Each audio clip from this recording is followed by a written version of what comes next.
I don't want to forget how things are right now.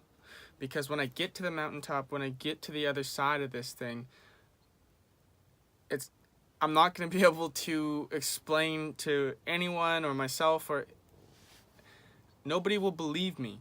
Okay? If when I get on the sets that I'm going to get on, when I make the movies that I'm going to make, when I get picked up by the agents I'm going to get picked up by, when I'm driving the cars that I'm going to drive, and everything, when the success comes, nobody's going to believe about the process. You know what I mean? Because there are actors out there who did have an easier way to about going into the movie industry. You know, they grew up with they grew up with a family member or somebody who was already in the industry. You know, or they grew up in a city where acting was more I don't know, not universal, but a thing. Here in Hoopa, where I grew up, there was nothing for it. Like, there was no drama class in high school.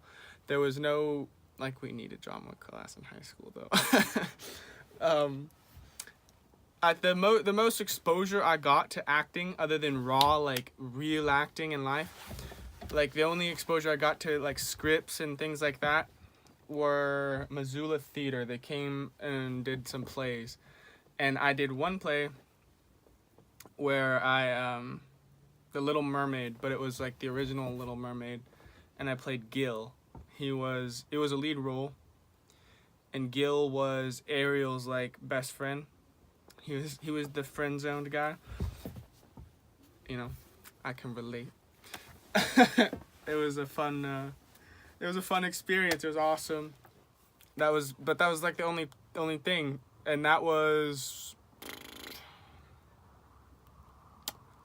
sixth grade. I was in the sixth grade when I did that play, and I remember it was so awesome. I had such a good time, like, carrying that script around with me. I felt so proud, like, I'm in a play, baby. And then it was awesome.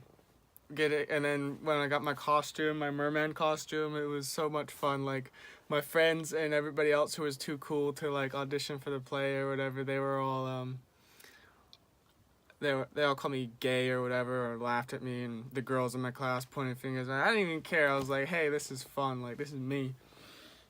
And then the next year, I tried out for a play again, and then I got a lead role again. It was King Arthur or something like that, and I played a Blue Knight. And right the day before the play, and we rehearsed all week, and then the day before the play, I got in a fight, and the principal came, and I got suspended because I got in a fight on school grounds. So I was suspended from school for 5 days, and I didn't get to do that play. So that kind of ended my little acting career at the time, because the next year, 8th grade, 13 years old, that's when little old Jake found out what girls were. And nothing else mattered quite as much after that. Back to what I was saying though.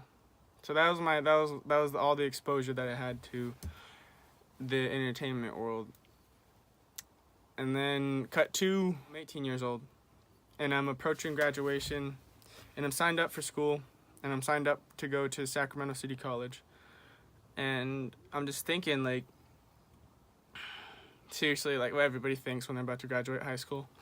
They're like, what am I going to do with my life? What am I going to do with my life? What am I going to do with my life? I was just sitting in that whole time senior year, I was just Googling, what does a helicopter pilot make? What does a defense attorney make? What does blah, blah, blah, all the way down? I was going all these careers based off of money. And then I landed on, when I graduated high school, what I told my teachers and what I told my coaches and everybody else who was involved with my getting through high school. I told them all I was going to go to school for business and marketing. I was going to be a stockbroker. I was like, that sounds fun. That sounds like something I could do, and it's good money. So, but it was all based off of money. And then I was like, I was just sitting there one night watching a movie. I can't tell you. I wish I could tell you what movie it was. But I was like,